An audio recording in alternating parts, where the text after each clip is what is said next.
నమస్తే, నేను మీ జాకిర్ హుస్సేన్. ఇక టీడీపీ మెంబర్షిప్ విషయంలో చరిత్రలో ఎన్నడూ లేని ఈసారి రికార్డులు అయితే సృష్టించింది. అయితే దీనికి కారణం నారా లోకేష్ గారే అంటున్నారు. అయితే దీని గురించి విశ్లేషణ అడిగి తెలుసుకున్నాం. ప్రస్తుతం మనతోటి సీనియర్ జర్నలిస్ట్ సిఎస్ రావు గారు ఉన్నారు. సార్కి వెల్కమ్ చెప్పేద్దాం. Hi sir. హలో. అయితే చరిత్రలో ఎన్నడూ లేని ఇప్పుడు మెంబర్షిప్ టీడీపీ చరిత్ర సృష్టించింది అంటున్నారు. సో మీరేం చెప్తారు సార్? దీనికి కారణం నారా లోకేష్ గారే అంటారా?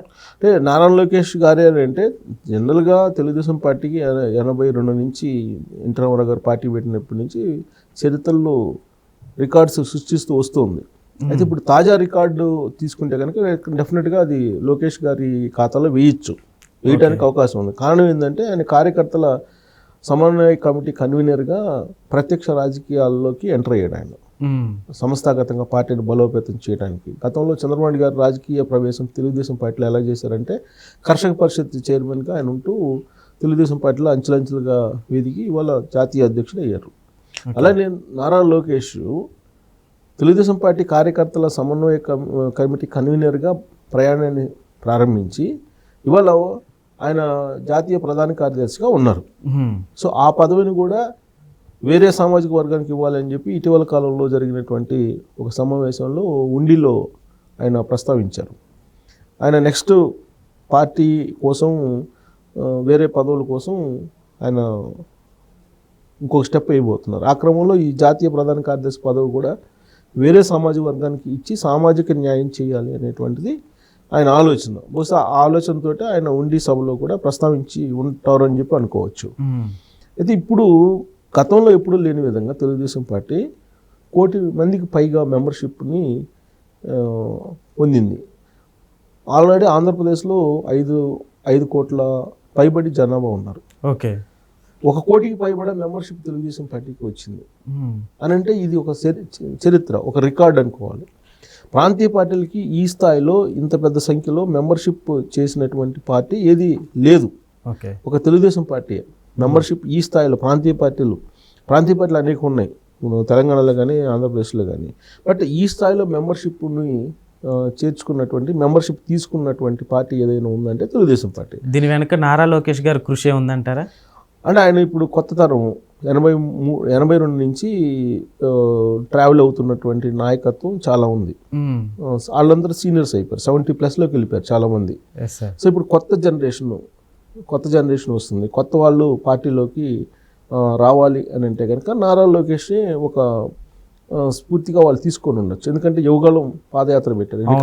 యువగలం పెట్టినప్పుడు రాష్ట్ర వ్యాప్తంగా కూడా ఆయన నాయకత్వాన్ని సమర్థించారు. ఆయన నాయకత్వానికి ప్రశంసలు కూడా వచ్చాయి. యాక్చువల్గా నారా లోకేష్ మీద రకరకాలుగా అభిప్రాయాలు ఉండేవి. అవును, అంతకుముందు ఈ యువగలం ప్రారంభించడానికి ముందు.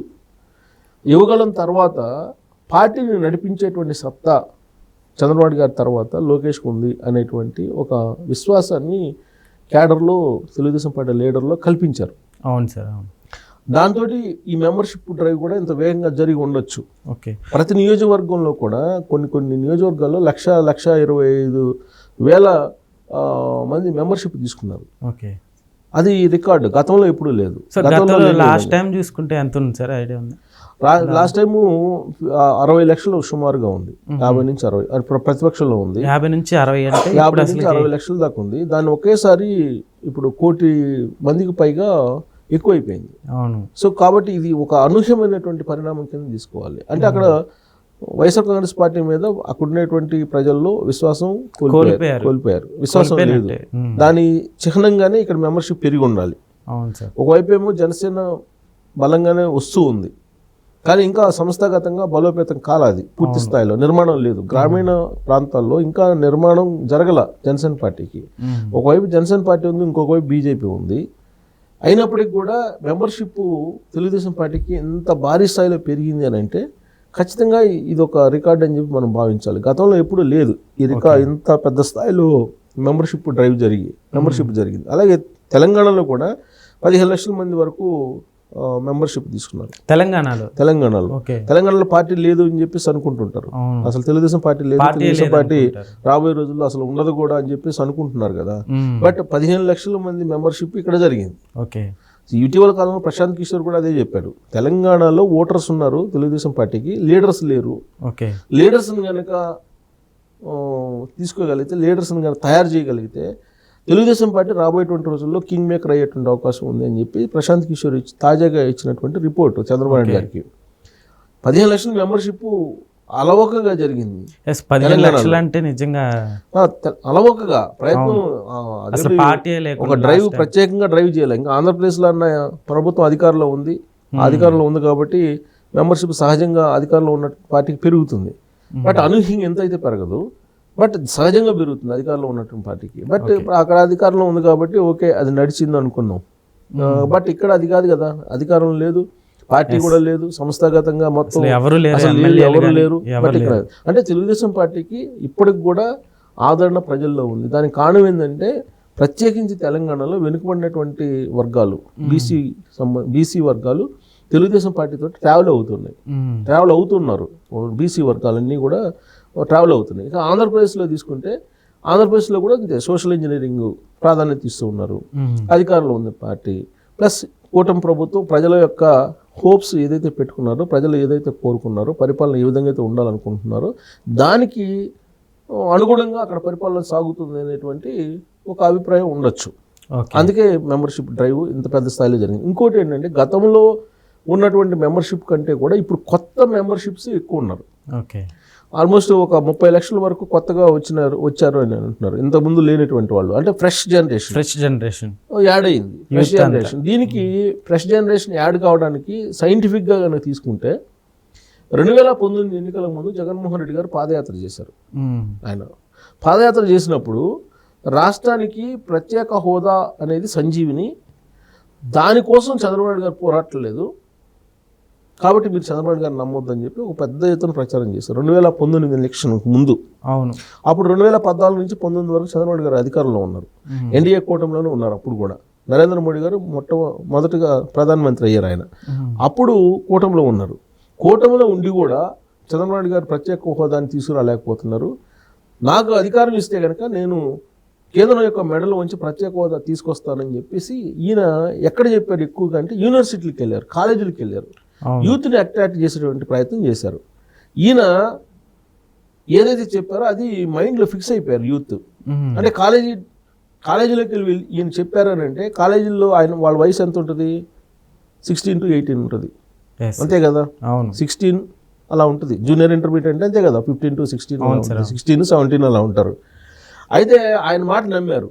ఆయన మాట నమ్మి అప్పట్లో ఏం చేశారు, యూత్ వాళ్ళ పేరెంట్స్ని లేదా మోటివేట్ చేసేసి ప్రత్యేక హోదా కావాల్సిందని, ప్రత్యేక హోదా వస్తేనే ఆంధ్రప్రదేశ్కి సంజీవని అంటున్నారు. చంద్రబాబు నాయుడు గారు వల్ల కావట్లేదు కాబట్టి జగన్మోహన్ రెడ్డి గారికి ఇద్దాం అని చెప్పి జగన్మోహన్ రెడ్డి గారికి ఇచ్చారు.